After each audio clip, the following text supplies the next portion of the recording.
Hi guys, this is Wes with What's Wrong with Wes, and I'm going to try to do one recording every day until my surgery. Partly it's going to be for my son, Ashton, um, but it's also going to be for you guys. It's going to be me talking about the things that are going on with me, because to be honest with you right now, I'm really scared.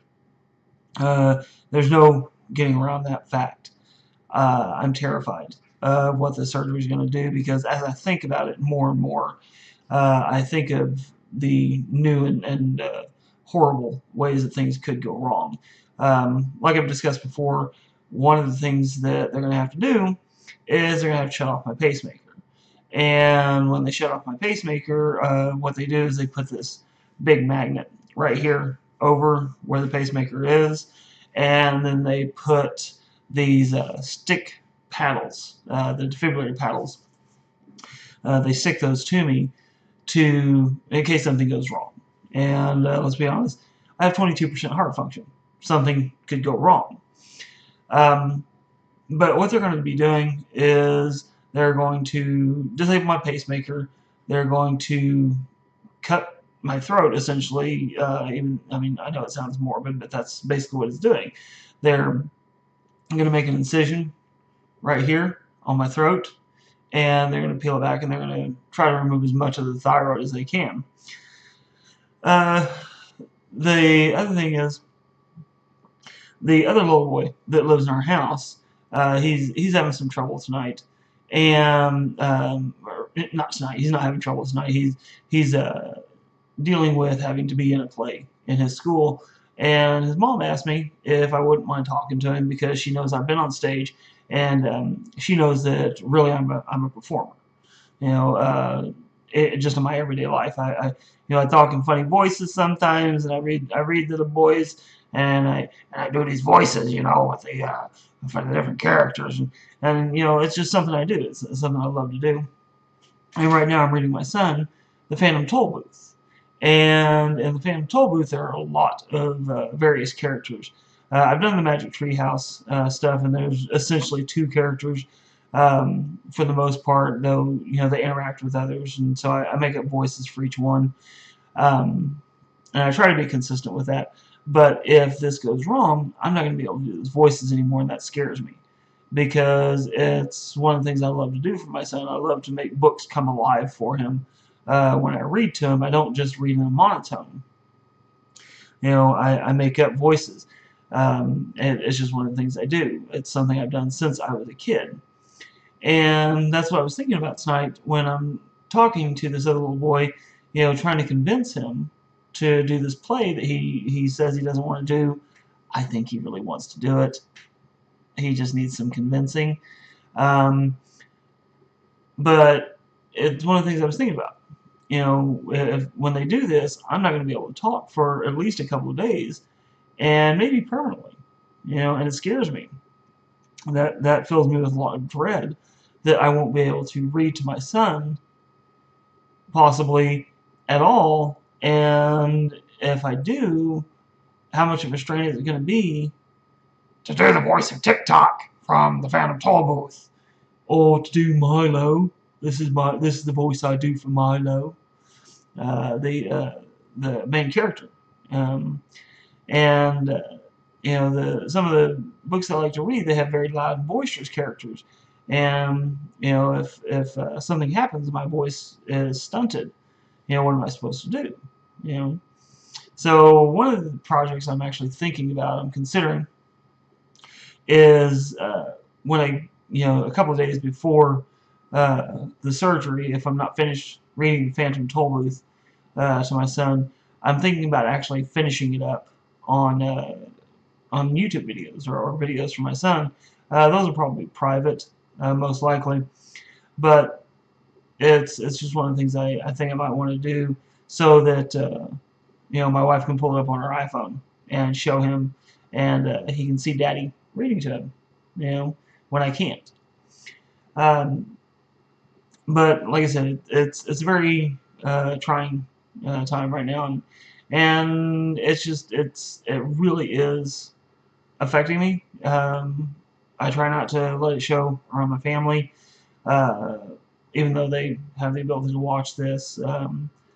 You know, it's just one of those things that I try not to let it impact my time with them, because for at least 2 nights, I'm not going to have any time with them. I'm going to be recovering from surgery the first night, and then the second night, getting set up here at the house and figuring out what I can and can't do. Um, and then, you know, for about a week, I'm not going to be able to go to work uh, because my main job is to talk to people. Like I was saying last night, I'm hoping to actually get on a chat team where I'll be typing at people instead of talking to them. But it's just it's something that concerns me. You know, what is my voice going to sound like when I come out of the surgery? Am I going to have a voice? Am I going to have a big gaping hole in my neck from where they do the tracheotomy? You know, if they have to do that, I know it's a remote possibility, but it's a possibility. There's always that possibility. And so this is one of those times when logically I know most likely everything's going to be fine. You know, the doctors have told me that it's going to be fine. They're confident that the surgery is going to go well and that I'll recover fairly quickly. You know, but the emotional side of it for me, the mental side of it is, oh my God, it's all gonna crumble around me, and I'm just gonna not be able to do anything. And oh my God, it's gonna be horrible, horrible. But like I said, logically, I know that's probably not the case. But if you've ever tried to deal logically in a situation where emotions are running high, you know that it's almost impossible. You know, think of any time where you have, you know, had something tragic happen in your life, and but you still have to get up and go to work. You know, you still have to make dinner for your kids. It's hard, but it's something you have to do. You know, and so what I'm going to try to do is I'm going to try to deal rationally with this, and I'm going to try not to think of all the possible things that can go wrong, but you know, as optimistic as I am to my friends and family, and as optimistic as I have been in my life, lately I'm not. I'm not an optimist. I used to be the guy that would say, "Oh, everything's going to be okay. You know, we'll find a way out of this. You know, we'll work it out somehow." Because that's how my life worked out, really.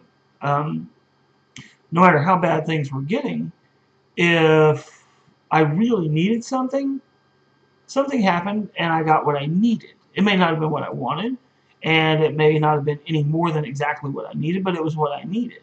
You know, if I needed 30 bucks to pay a bill, you know, something would happen, and either I would, you know, pick up an extra job here or there and make that $30, and that may have been all I made, but it was exactly what I needed to make. Um, or if I couldn't make the $30, I would talk to the person that, you know, the bill collector, and tell them, you know, this is what I've done. Can you cut me some slack? And they would, even though they, you know, acted like an asshole and said they would never do that. And, you know, I had to come up with this money. You know, they would work with me and you know, make it to where that's all I needed was what I actually had. And that's just kind of the way my life has worked up to this point. But I can't rely on that. You know, it's one of those things of someday that's not going to work. And I know that because it's happened. I died. June of 2014, my world came to an end. I don't remember it. And I have to kind of take people's word for it as to what happened. But it's people I trust. So I kind of trust them that I died. And I don't want to do that again. But it could happen. And if it does happen, that's going to leave my little 6-year-old kid without a dad. And that's not something I want because he's my best friend. You know, he's my buddy. He's my little Ashton monster. You know, he's my world, and I don't want that to happen. So, like I said, I'm gonna make some videos for him, so that he'll always have a recording of me. If anybody has any suggestions of what I should put on those videos, I would be most appreciative. One of the things I'm thinking about is doing a list of questions that he may have as he gets older, and that way he can come back and watch these and see if maybe I have an answer for him. Maybe an answer that makes sense, or maybe uh, something that he can hold on to. Because, like I said, I know I'm going to be okay, but I don't know that I'm going to be okay. So, again, thanks for watching. If you can, like and share the videos. Come to my Facebook page, facebook.com/What's Wrong with Wes. Like and share that. Go back and read my story if you want. I am going to hopefully start writing again. And most likely it'll be once my surgery hits and I can't talk anymore, because I have this thing in me that I need to just get, I need to make my thoughts known. Even though, for the most part, I've been introverted all my life, and I put on this facade of, the happy-go-lucky person and all that. That's the reason that I started writing when I was a kid, is because I have I can't keep things bottled up. It's just not good for me. And so I'll probably start writing again after the surgery, depending on what's going on with my voice at that time. Hopefully, after the surgery, I'll be able to do more videos. But I am going to do at least one public video a day, and I'm going to start doing some private videos, like I said, for my son. So if anybody has any suggestions, let me know. Either message me here on YouTube, or send me messages on Facebook.com, What's Wrong with Wes. Thanks for watching, guys. Y'all have a good night.